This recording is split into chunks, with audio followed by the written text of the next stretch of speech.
Madame, Messieurs, bonjour. Vous le savez peut-être, le commandant des opérations de la 34e région militaire, le vice-gouverneur, l'ex-vice-gouverneur de la province du Nord Kivu et plusieurs collaborateurs de l'ex-gouverneur de la province du Nord Kivu, Peter Chirimwami Derez Mémoire, sont poursuivis et sont donc à la barre depuis cette hier. Nous allons devoir en parler avec un gouverneur, disons, un journaliste professionnel qui est donc chercheur, qui réfléchissent très bien ici chez nous, chez WAB Information TV, sur différentes questions de la vie quotidienne de la population congolaise. Lui, c'est Nikez Kibelbel. Nikez, bonjour et bonne arrivée. Merci beaucoup, bonjour et bonjour à tous les téléspectateurs, téléspectatrices et aux internautes de WAP TV. Le commandant des opérations de la 34e région militaire et également le commissaire provincial de la police, mais aussi l'ex-vice-gouverneur de la province du Nord Kivu et d'autres collaborateurs de Peter Chirimwami Derez Mémoire sont poursuivis. Dites-nous les analyses, portez-vous sur ces faits. Merci beaucoup. Effectivement, il y a 5 officiers généraux. Comme vous l'avez bien dit, il y a d'abord le commandant de la 34e région militaire et commandant des opérations. Donc, il y a 3 généraux FARDC et 2 généraux de la police nationale congolaise. Okay. Donc, ils sont traduits devant la cour militaire à Kinshasa. Ils sont accusés de lâcheté. Vous savez, pour un militaire, quand on accuse un militaire et surtout un officier de lâcheté, ça c'est la plus grosse ou la plus grande injure pour un militaire. Parce que le contraire de lâcheté, c'est la bravoure. Un militaire doit être brave. Okay. Donc, ils sont accusés de lâcheté, ils sont accusés de perte de munitions matériel militaire, ils sont accusés aussi de fuite devant l'ennemi et aussi contraire d'incitation aux militaires à poser des actes contraires à la discipline. Et ils sont aussi accusés de violation des consignes. Donc, cela est consécutif à la chute de Goma et plus tard de Bukavu. Ils n'ont pas, on leur reproche de n'avoir pas pu combattre pour épargner Goma de tomber, mais aussi par rapport à leur serment. Le militaire prête serment de mourir pour la nation, de combattre jusqu'au sacrifice suprême. Or, eux, ils n'ont pas voulu faire le sacrifice suprême. Comme on dit, la lâcheté, ils ont fui. Mais enfin, selon toujours la cour, ils ont confisqué le bateau d'un privé pour échapper et pour abandonner le front. Alors, dites-moi, est-ce que vraiment ces procès de fuite devant l'ennemi vaut la peine en cette période où la ville de Goma et Bukavu sont tombées? Oui, le procès vaut la peine. Pourquoi? Parce que d'abord, ceux qui étaient à Goma, avant la chute de Goma, ont vu le déploiement du matériel militaire, les équipements, ils ont vu. Et lorsque la ville tombe, alors que les commandants sont partis, ça c'est un problème. Parce que dans les infractions, on les accuse aussi, de façon simple, de livrer le matériel militaire à l'ennemi. Oui, or le matériel militaire, c'est l'argent du contribuable congolais. Le matériel militaire coûte très cher, donc le procès vaut la peine. Pourquoi? Parce que la population congolaise veut savoir qu'est-ce qui s'est passé pour que finalement les commandements des opérations puissent dégarnir, laisser la ville entre les mains des simples soldats. Donc le procès a son pesant d'or, le procès vaut la peine. Quel objectif la cour militaire poursuit vraiment dans ces procès? Alors, on peut dire qu'il y a 2-3 objectifs, beaucoup d'objectifs. Le premier objectif, la cour, le parquet militaire, a pour mission la recherche des infractions. Le parquet militaire est aux côtés des troupes qui sont au front pour effectivement traquer les déserteurs, les indisciplinés, tout ce que vous voulez, les détourneurs, ainsi de suite. Mais ce qui est plus important, c'est au regard des dépenses engagées dans l'achat des équipements, mais aussi au regard de la perte d'une partie de notre territoire national. Parce que les provinces du Nord et du Sud qui vous sont amputées de beaucoup de localités et surtout des 2 capitale provinciale. Et d'ailleurs, Sud Kivu reste seulement un territoire qui n'est pas occupé par les... Voilà, donc le Sud Kivu reste seulement un territoire. Alors, la mission d'un militaire, la mission de l'armée, c'est de défendre l'intégrité du territoire national. Or, l'intégrité du territoire national connaît des problèmes. Et l'État suppose, l'État dit, moi j'ai donné des moyens. J'ai nommé des gens au regard de leur cursus scolaire ou académique, des gens qui sont bien formés, formés par l'argent du contribuable congolais. Ces gens-là doivent nous expliquer pourquoi, pas seulement pourquoi la ville est tombée, ou les villes sont tombées, mais pourquoi ils ne se sont pas battus, pourquoi ils ont fui avant les affrontements. Donc, les objectifs, d'abord, c'est ça, de savoir qu'est-ce qui ne va pas. Est-ce que c'est un problème de commandement, est-ce que c'est un problème de logistique, mais aussi il y a un caractère pédagogique pour tous les autres militaires. C'est-à-dire quoi? Un militaire qui a juré de verser son sang pour le sacrifice suprême, comme on dit, de mourir sous les drapeaux, doit savoir que la fuite devant l'ennemi est punissable. Alors, l'exemple venant d'en haut, si on ne punit pas ceux qui commandent, alors les autres ils pourront fuir.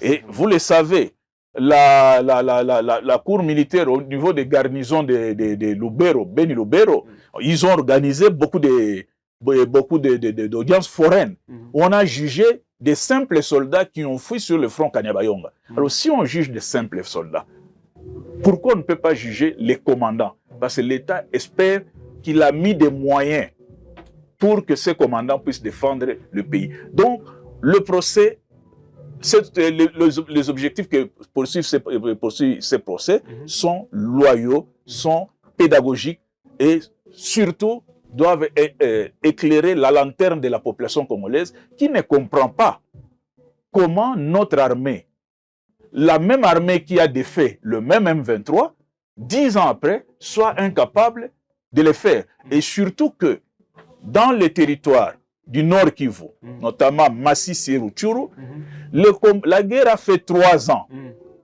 Et comment, pendant les 3 ans, nos stratèges militaires, nos techniciens, nos brevetés, comment ils n'ont pas pu mettre des stratégies pour contrer l'ennemi? Et comment, au dernier jour, non seulement ils ont laissé tuer le gouverneur militaire, comme vous l'avez souligné, paix à son âme, mais le lendemain de l'assassinat du gouverneur militaire, ils ont pris fuite. Alors, la question, vous êtes parti, vous avez laissé la ville et les populations entre les mains de qui? Voilà un peu les objectifs poursuivis pour que ça puisse servir de leçon, mais pour qu'aussi la population comprenne que nous avons des lâches qui se présentent comme des braves. Vous avez dit que ce procès a un caractère pédagogique. Comment vous le prouvez, s'il vous plaît? Le caractère pédagogique, c'est d'abord les leçons à tirer. Les leçons à tirer, pour les militaires. Que le militaire ne doit pas abandonner son poste. Parce que, nous le disons régulièrement avec vous, la discipline, c'est la mère des armées. Un militaire qui abandonne son poste, ce militaire doit être traduit en justice. Et vous savez, je pense pour rappel, il y a eu toute unité sur l'axe Sake-Mobambiro en 2023 qui avait dégarni simplement parce que le commandant, tous les staffs avaient bu toute la soirée l'alcool indigène. Ils se sont retrouvés saouls. Et lorsque l'ennemi a attaqué, ils se sont dit, nous devons sauver notre peau, nous ne pouvons pas nous battre. Et ils se sont repliés sur Sake. La cité qu'ils contrôlaient était tombée. Le commandant de cette unité avait été arrêté. Alors, nous disons aussi, depuis que Bunagana, depuis que Rutshuru, depuis que Kiwanja sont tombés, on n'a jamais fait de procès public sur les commandants de la zone opérationnelle. Et ça, c'est une première qui est pédagogique parce que des leçons à tirer, tous les militaires qui suivent, ils sauront que moindre erreur, moindre distraction, c'est punissable par la loi. Le code pénal militaire est très strict. Mais maintenant, il faut faire appliquer ce code pénal militaire. Et quand on va appliquer le code comme on est en train de le faire, naturellement, tous les militaires, du simple soldat, de la recrue, jusqu'au commandant, au général d'armée, parce que ça c'est le grade le plus élevé de notre armée, 4 étoiles, comprendront qu'ils sont passibles, ils sont redevables devant les contribuables à travers la loi ou à travers le code pénal militaire. Dans quelles conditions on peut vraiment déclarer ces officiers poursuivis coupables? D'abord, ils bénéficient de la présomption d'innocence. Mais moi, je préfère dire qu'ils bénéficient de la présomption de culpabilité. Comment ça? Comment ça? Parce qu'ils sont arrêtés, ils sont gardés à la prison de Ndolo. D'ailleurs, les avocats demandaient même une liberté provisoire surveillée. On a refusé au regard des infractions. Parce que pour accorder une liberté provisoire, il faut remplir 3 conditions. Avoir une adresse connue. Ils en avaient? Ils en avaient bien? Oui, ils en ont jusqu'aujourd'hui. Avoir une adresse connue. Votre fuite n'est pas à craindre. Et c'est là où le problème se pose. Leur fuite est à craindre. Et la gravité des faits. Or, la gravité des faits, aujourd'hui, nous voyons quand nous comptabilisons, nous faisons la comptabilité macabre, nous voyons ce qui se passe sur le terrain. Donc, ils bénéficient de la présomption d'innocence jusqu'au jugement, au prononcé du jugement, ils bénéficient de la présomption d'innocence. Mais dans la présomption d'innocence, les charges mises à leur, si vous voulez, les infractions mises à leur charge sont passibles de la peine de mort. Fuite devant l'ennemi, lâcheté, matériel donné à l'ennemi, poser des actes contraires à la discipline de l'armée. Tout cela, c'est des infractions graves qui ont comme conséquence ou comme dernier jugement la peine de mort. Donc, c'est là où nous disons que c'est très sérieux et que leurs avocats doivent avoir des reins solides, doivent être des vertébrés pour bien les défendre. Okay. Bon, dans la présomption d'innocence aussi, et dans l'atténuation des faits, des responsabilités, prenons les cas, par exemple, sans entrer dans les secrets de Dieu. Prenons le cas du gouverneur, du vice-gouverneur, le général policier. On peut se poser des questions. Quelle est sa responsabilité par rapport au front? Vous comprenez? Parce que le gouverneur militaire Chirimwami qui est décédé n'était pas commandant au front. Il était simplement gouverneur militaire, donc côté administratif. Donc, pour le vice-gouverneur, oui, effectivement, on peut espérer, si ces avocats sont forts, on peut espérer obtenir des circonstances atténuantes. Sauf si on démontre que, par exemple, il avait l'argent, il a refusé, par exemple, de donner l'argent. Il a refusé de nourrir les troupes, il a refusé... Donc, mais d'emblée, dans la gestion du front, il intervient indirectement. Mais maintenant, qui a aidé, qui a sorti l'idée de fuir? Ça aussi, c'est la question. Qui a sorti l'idée d'aller confisquer le canon rapide ou le bateau d'un privé? Peut-être c'était un repli stratégique, c'était pas une fuite. Non, ça c'est la fuite, c'est différent. Le repli stratégique, vous êtes avec les troupes. Le commandant qui fait le repli stratégique, il le fait avec sa troupe, avec son unité, pour se préparer à faire une contre-offensive ou un assaut. Mais eux, ils ont fui sans troupes. Ils ont abandonné les troupes. Donc ça, c'est la fuite devant l'ennemi. C'est pourquoi, au lieu de dire fuite devant l'ennemi, on a qualifié ça de lâcheté. Je vous dis que pour un militaire, si vous lui dites qu'il est lâche, c'est parmi les plus grandes injures qu'un militaire ne peut pas accepter. Donc c'est l'infamie. Alors, M. Nikez Kibelbel, il y a une vidéo qui est devenue virale sur les réseaux sociaux. Un jour avant l'entrée du 23, les vice-gouverneurs militaires, donc policiers, Rémi Ekouka Lupopo, a fait une vidéo qui est devenue virale sur les réseaux sociaux. Il a dit, je cite, « Si les 1-23 amener ces troupes dans la ville de Goma, ça sera leur cimetière. » Comment analysez-vous vraiment ces propos et est-ce que réellement il serait poursuivi à cause de ces propos? Alors, effectivement, ces propos-là, avant que ça ne devienne viral, tout le monde a suivi. Et je pense que même la population de Goma avait applaudi, sachant qu'au moins nous avons des autorités qui vont nous défendre. Parce qu'il a d'ailleurs dit, faites-moi confiance, population de Goma. Alors la population a fait confiance. Mais au finish, il y a 3000 morts. Vous comprenez? Non seulement il y a 3000 morts, celui qui nous a promis, les cimetières au M23 RDF, et qui nous a demandé de lui faire confiance, a fui. Vous comprenez?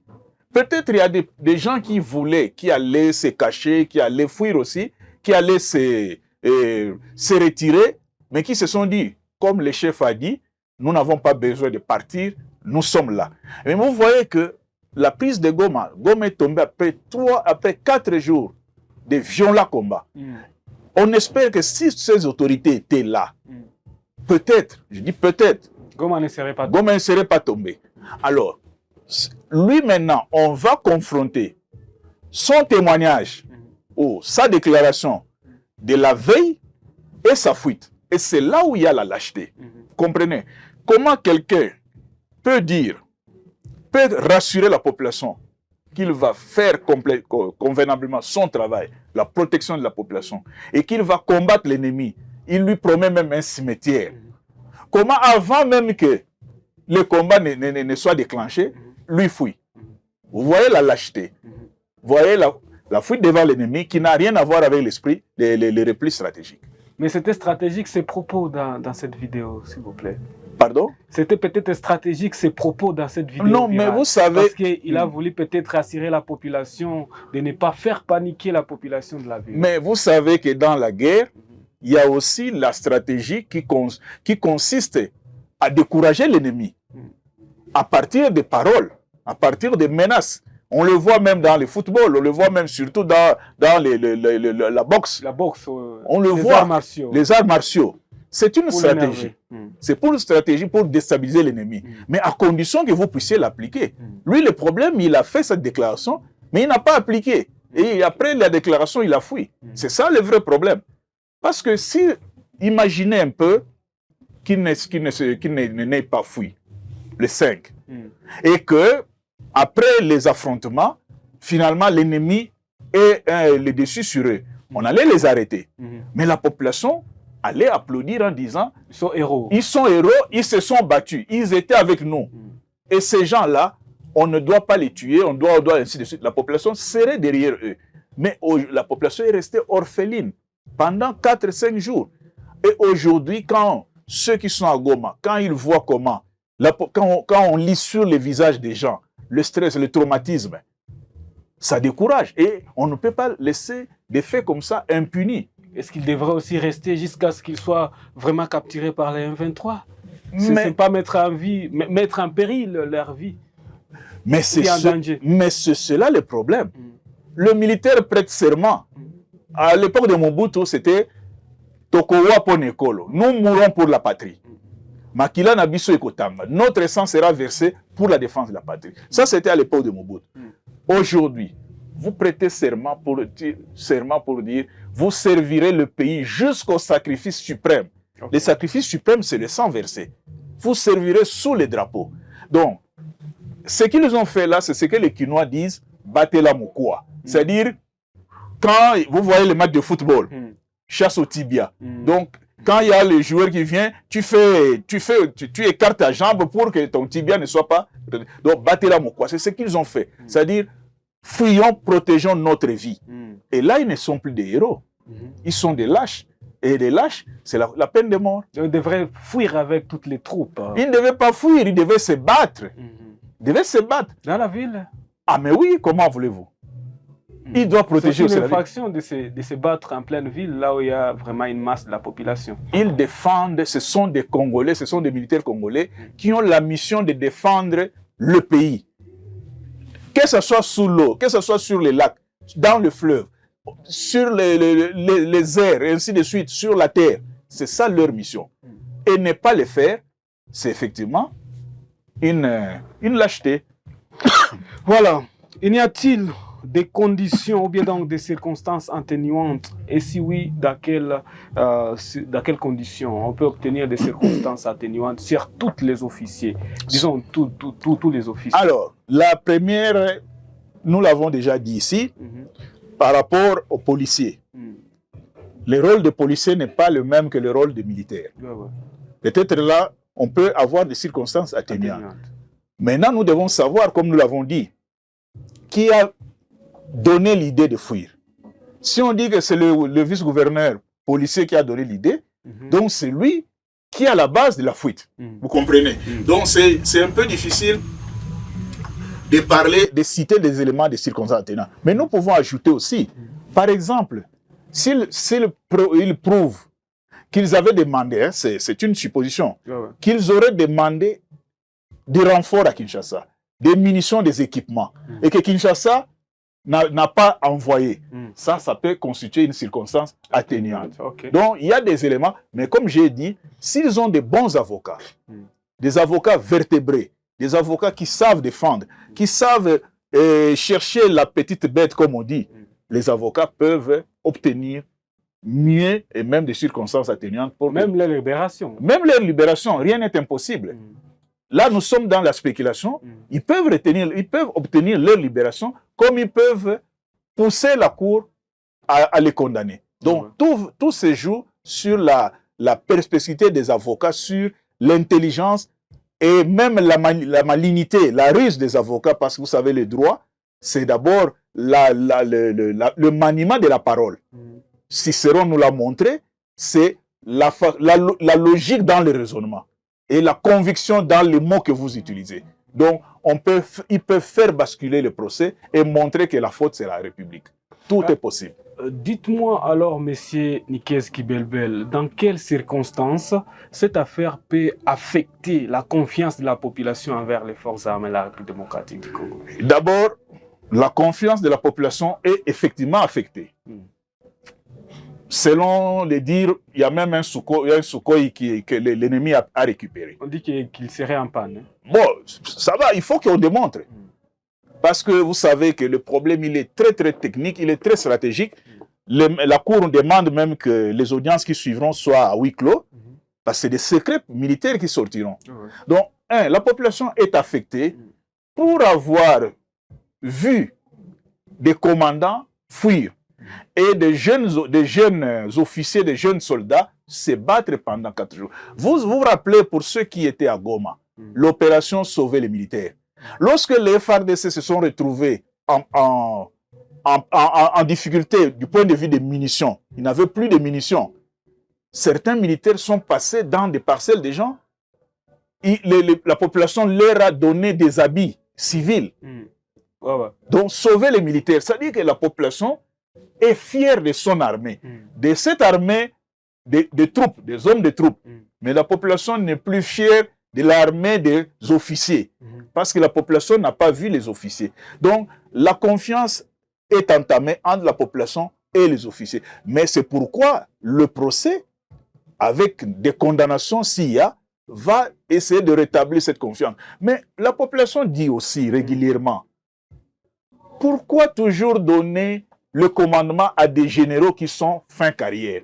Fin carrière comment? C'est-à-dire que après le grade de général, vous n'avez plus d'autres grades. Donc un général, il prépare sa retraite. Assurément. Par contre, donc un général, même s'il gagne une guerre, il deviendra qui? Vous voyez? Par contre, maréchal. Non, chez nous, ça s'arrête au général d'armée. Mobutu était maréchal. Non, ça c'est à l'époque de Mobutu. Et maréchal, c'est un titre honorifique, ça n'a rien à voir avec la guerre. Donc, une certaine frange de la population pense que on peut donner des commandements à des capitaines, à des lieutenants, à des capitaines, à des majors, parce que d'abord, ils sont proches des hommes de troupes, il n'y a pas de conflit, il n'y a pas de complexe, il n'y a pas de fossé, que de donner des commandements à des généraux. Ceux qui vivaient à Goma, est-ce qu'il est normal que le général au front puisse se promener dans sa Jeep Wrangler alors qu'il y a des pick-up, des FARDC? Est-ce qu'il est normal? C'est-à-dire qu'il trouve qu'il n'y a pas de confort dans les pick-up Toyota des FARDC et lui, il est au milieu, escorté par des pick-up FARDC, lui dans une Jeep Wrangler. Ce n'est pas normal. Et nous sommes au front. Et comme on dit, vous êtes commandant des opérations au front. Vous vivez dans la ville, dans une villa. alors que les troupes sont sous le soleil, sous le froid de Massissi, de Ngungu. Ça ne se fait pas peut-être à l'Est. Pardon? Ça ne se fait pas peut-être à l'Est. Ça ne doit pas se faire. Le commandant doit rester avec ses hommes. C'est comme ça, si on donne le commandement à un capitaine, mais le général peut être à Kinshasa, aujourd'hui avec la télécommunication, il peut commander à distance. Mais envoyer 3-4 généraux au front, qui vivent dans des villas, et les hommes de troupes dans la forêt. Vous savez, pour ne pas parler de coq à l'âne, le colonel Mamadou a été tué. Pourquoi? Parce qu'il est allé déployer ses hommes à Erengeti, à 60 km de la ville de Beni. Et il est revenu à Beni fêter la nouvelle année. Il a été tué dans une embuscade sur le chemin de retour. Or, s'il avait tous ses hommes avec lui, peut-être il ne serait pas tué.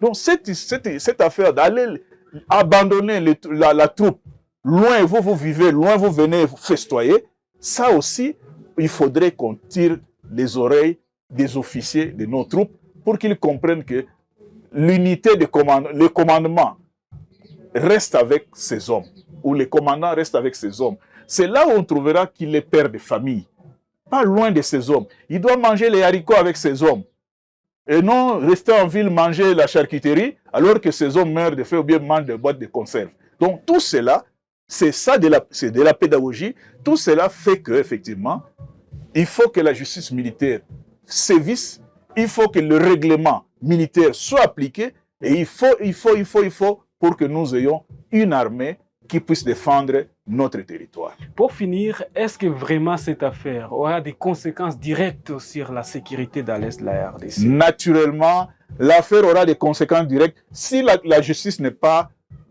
comment dirais-je, n'est pas impartiale. Non. Oui, si la justice est partiale, s'il n'est pas impartial, si la justice ne prend pas les choses au sérieux.